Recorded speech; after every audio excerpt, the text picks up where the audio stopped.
Hello guys! In this video I'm going to show you how to set metric units on the Gaia GPS application. But first of all, I just want to mention, please don't forget to subscribe to our channel, because at 100,000 subscribers we are going to show you our YouTube revenue statistics and growth strategy, how to make money online. So let's jump into it. First of all, open the application on your device.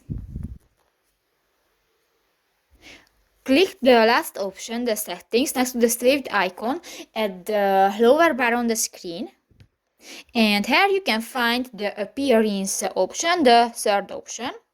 And you can find the units section. Here go to the metric units, the first option. And if you want to enable the metric units, just click to the next white circle, and if it will be green, this function will be enabled. So that's pretty much it for this video, guys. See you in the next one. Bye bye.